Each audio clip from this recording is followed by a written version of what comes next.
Hello. Hey, do you want a few minutes to build your No, life, or are no, we? no. I don't.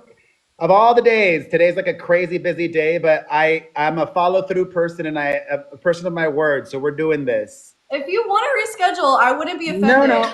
no, no, no, no, no, no. Let's do it.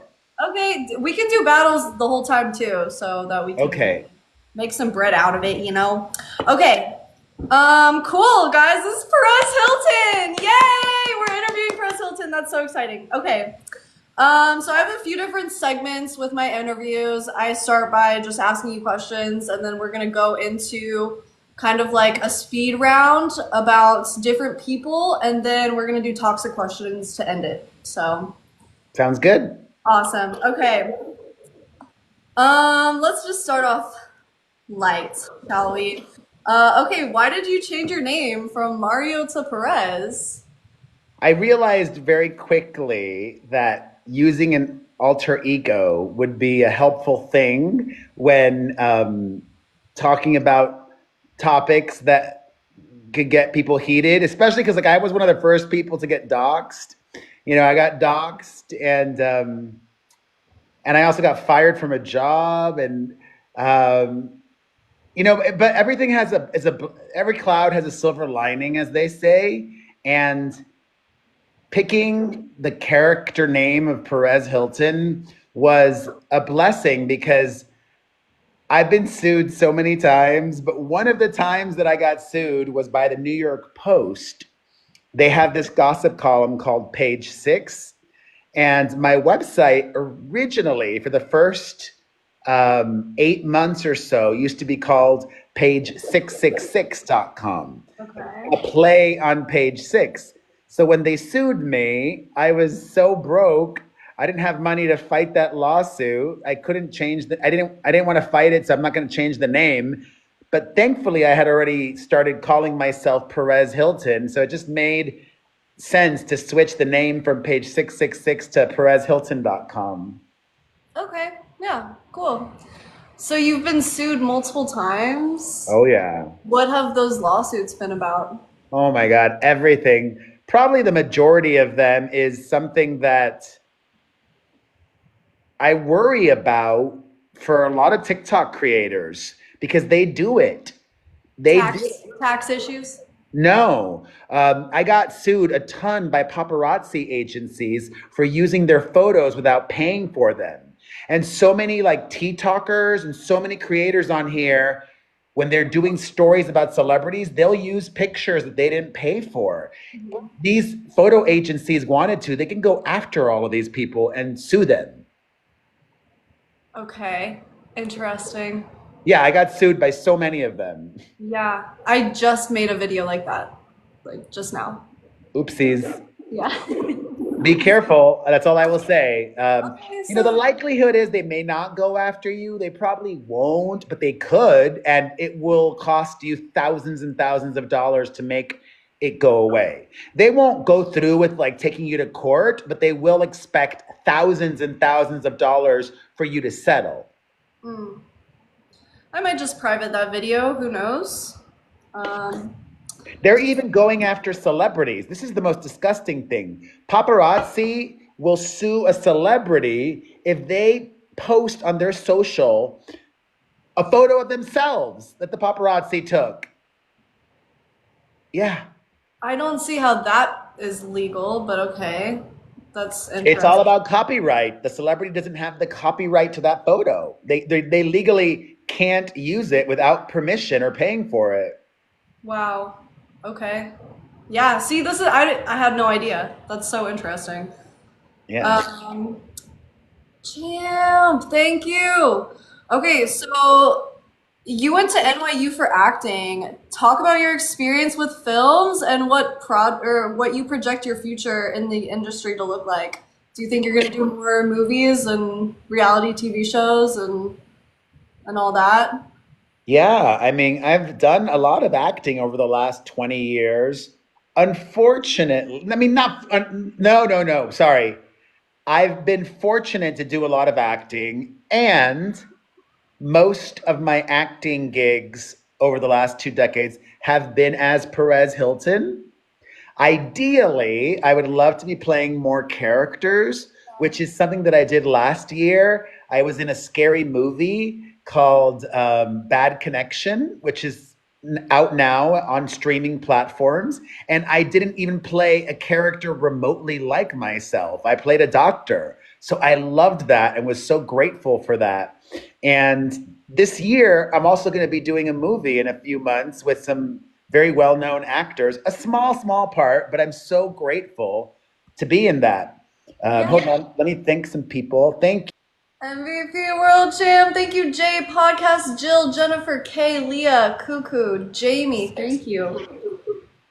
Okay, that's awesome. Yeah, no, I love that. I love that you're using the skills that you've acquired. But I'm down for whatever. Like I'll do reality again. It doesn't have to be acting. Like whatever pays the bills, you know? Yeah.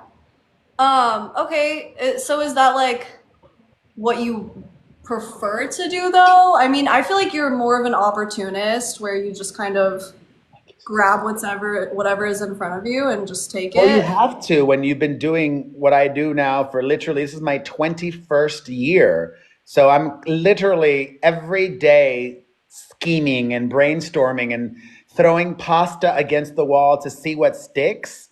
Because for every 20 ideas, 19 won't happen, sadly. Like, I have a pitch meeting for this, an idea for that, and it's so hard to get things off the ground. It's so hard to sell a show, it's so hard to get cast in a show. It's all hard. If it was easy, everybody would be doing it and people would have relevancy for decades. Only the real A-listers or B-listers have relevancy for such a long time. Like I know my place. I'm on the D list and and I have to work so hard to stay on the D list. Okay. Okay. Yeah. I don't know if you're D-list, but I am. that's that's your opinion, so Thank that's you, Liza. okay, let's shift gears a little bit. So I don't know how comfortable you are talking about this, but I do want to just bring it up. So Charlie D'Amelio made a TikTok dancing in a bikini at 15 and Hmm. commented, "This is inappropriate," or No, "Is no. this So let appropriate?" me no, no, let me share exactly what happened. Yes, So, please. you know, I was an early adopter of TikTok. I joined here in 2019. When did you start TikTok? Literally less than 2 years ago. Wow. So, yeah, I was an early adopter of the app, and 2019 TikTok was very different than 2024, 2023 TikTok. Back then, it was still predominantly a teenager's app, and it was still overwhelmingly, dancing and lip syncing to silly video, making silly videos. But it was very hostile towards older users. It was very ageist. Like that expression "okay boomer." Remember that? Yeah. Thank you, Brenda. Okay boomer originated on TikTok. So just me being somebody in my 40s, I was not welcome on the platform here. And then things took a really toxic turn when in 2020, at some point that year, on my For You page, because I wasn't following her, this video from Charlie D'Amelio showed up. And she was 15 years old at the time. Thank you, everybody. She was 15 years old at the time on the beach in a bikini doing sexualized choreography, lip syncing to a song about sucking D. And that was shocking to me. And this was the comment that I wrote. Thank you, Melanie, because I remember it verbatim. I Okay. asked a question and I said, "Is this appropriate?" Question mark. And her fans, who were also most of them teenagers, accused me of bullying her. Right. I'm tripling down. Me saying, "Is this appropriate?" is not bullying. I don't think it is. It's you're asking a question, and But if then TikTok was very different back in 2020. People really could mass report videos and get them taken down even if there weren't violations. And then they started to do that on all of my videos, mass reporting my videos and taken down and taken down and taken down. So then when it got to the end of the year, I did have all of these violations, even though they didn't really violate anything. Like I've never been taken off a single social media platform before. I know how to obey the rules. Right. Yeah, so that was the reason that you were taken off because of the mass reports. Then. Yep. Yep, that's Constant. definitely unfortunate. So But was I it? get it. But you know what? No, I get it. I get it. It sucks, but I understand it because I'm not going to sugarcoat it. In 2020, TikTok was still overwhelmingly a young person's app. That shift didn't happen till 21 or 22. And I was not a welcome presence here. The community at the time did not want me here, even though I didn't break any rules. So just because the community didn't want me here, that's enough for them to say, let's kick him off. It sucks because I know I didn't deserve it. Does that Yeah. make sense? Yeah, and you think it was predominantly because of your age? Yeah, mostly because of my age and because of that one comment. That one comment changed everything. Yeah. Yeah. Do you think that even if you hadn't made that comment, that people would have found a reason at that time frame, that time period? Yeah, probably because most people then, and still a lot of people now, only know me from a long time ago and only think of me like they used to a long time ago. That expression, a first impression is a lasting impression. Yeah. It's very true. It is very true. I mean, psychology proves it. There's so many But studies.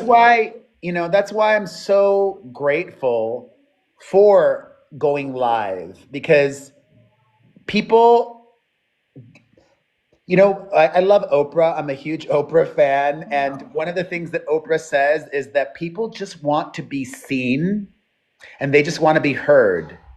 And I feel like the people that watch my live streams daily, they really see me and hear me and know who I really am Yeah. in all moments, in moments of silliness, in moments of anger, in moments of frustration, in moments of happiness, in moments of inspiration or doubt.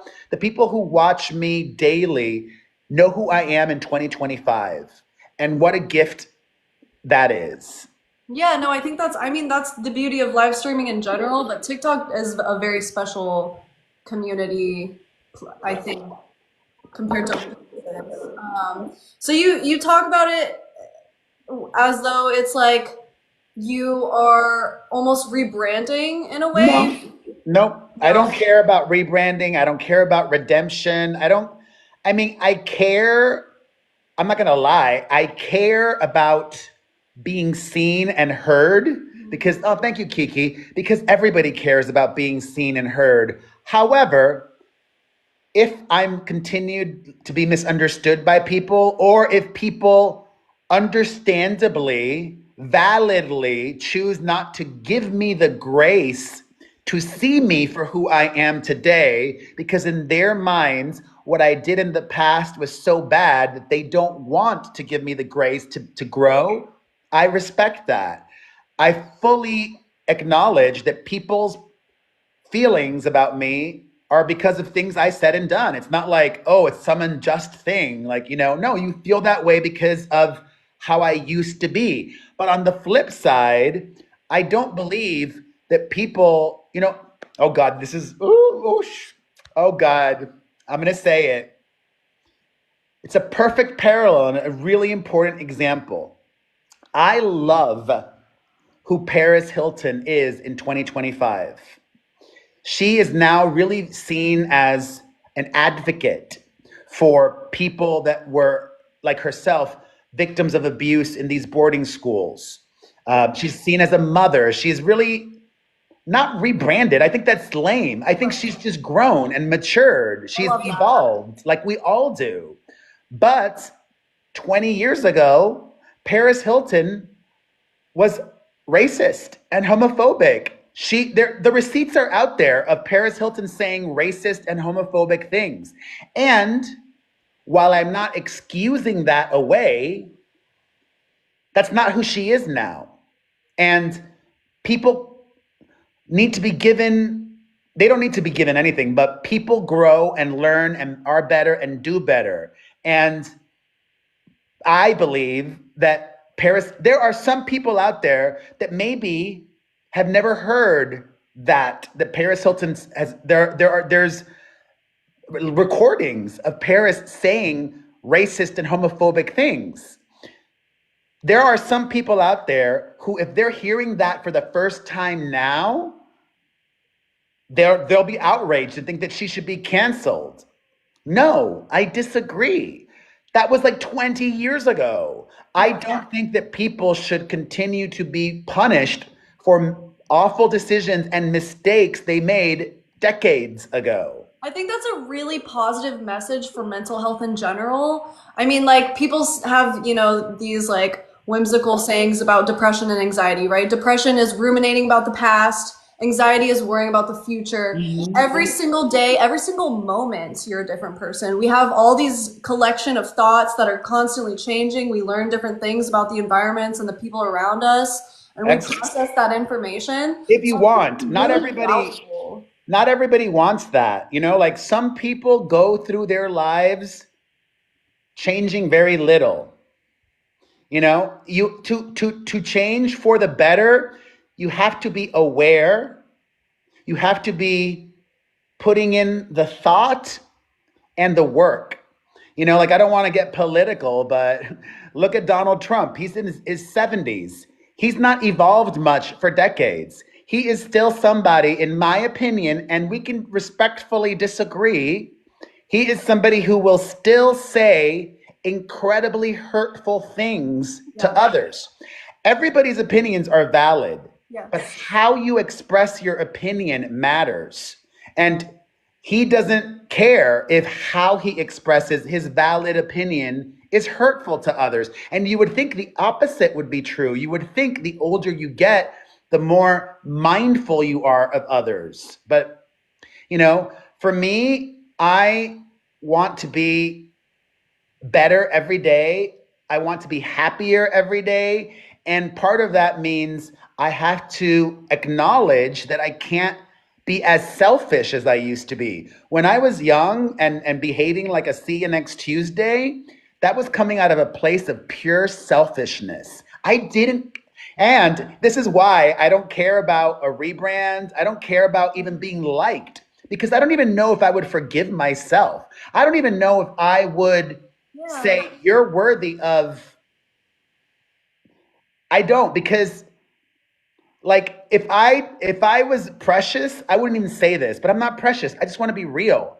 At the time, 15 years ago, 20 years ago, I knew what I was doing was wrong. I Yeah. can't even claim ignorance. I Right. was old enough to know better and I didn't know better. I was so selfish. All I cared about was me, me, me. And I was being rewarded for this bad behavior. The worse and the more shocking I was, the more clicks and money I was making. So, okay, this brings me to one of my questions. Everything you're saying is everything I would say. It just sounds like self-actualization, like actually being played out, which is just always having that growth mindset, always trying to do better. You know what I mean? Than you did Oh, before. shoot, I'm so sorry. I forgot to thank everybody last time. I'm so Guys, thank sorry. you so much for all the gifts. I'm Sorry. sorry for not thanking. I'm really in the zone right now, and I really appreciate all of you. Um, Okay, so I don't want you to take this the wrong way either, because from everything you're saying, I think that you seem like you've grown so much from the history that I've also learned about today, doing my research. But I also saw a video of you saying that you are a self-proclaimed narcissist. Well, Um, what I've learned, I could be wrong, but apparently I thought I was. But a few people have said a true narcissist would never call themselves a narcissist. That's, I think I'm a narcissist, but I'm also an empath and maybe too much of an empath. Like I really feel for people and and actually it's so crazy because it makes my job really hard. Like, especially when I'm talking about, or looking at images and absorbing, like I still have PTSD from the summer of 2020. You know, the uprising in the US after the death of George Floyd and everybody protesting, and all of the images are seared into my brain, or like anything like that. Like it still affects me, like the things that I see and consume. And so yeah, I think I'm a narcissist, and I'm also a huge empath. Well, so you see a therapist, correct? Do you still I see a used to. I haven't seen him in a while. When was the last time? Oh God, before I moved to Vegas. But I have my therapist to thank for moving here 2 years ago because he gave me permission. Like I felt like I was stuck in Los Angeles. And he said, if you think you'd be happier there, just go. Yeah. So I did, and I don't regret it. Yeah, no, I It love was that. Yeah, it's moving forward. There is this saying about wherever you go, there you are, and it's like, am I gonna just be the same sad person over there? But if you seek the things that are over there and you think that can make you a better person in this way or that way, then why wouldn't you? You know what I mean? so just want to at 8 p.m. Eastern, I have to go live on this other app, Okay. which I do every day. Okay. So that's in 3 minutes. Like, and I'm not cutting you off. It's just part of my daily schedule. So Okay. at 8, I'm going live here. Let me turn it around so everybody can see it. I'm going live here at 8 p.m. Eastern. And tonight, y'all, it's a bit of a different thing. I know I usually come back after that other app, but I'm so crazy busy today. I've made like multiple Blake Lively videos today, and I have a big one coming up that I haven't made yet. Thank you, OG Jessica. I've also made multiple Wendy Williams videos today, and I still have 2 more Wendy Williams videos coming up. So after the other app, I'm not coming back here like I normally do every night. But sorry, let's finish. We still got 2 minutes. So being a self-proclaimed narcissist, right? True narcissists don't take accountability for their actions unless it serves them to do so because of the narcissistic person's image, right? Is there any part of you that believes that you are a true narcissist and that you're Yes. attempting to repent is just another route to improve public perceptions of you? No, because I don't care about improving public perception. The reason I think I'm a true narcissist is because I still love all attention, negative or positive. Like, Oh, tell me he didn't get nannered, bro.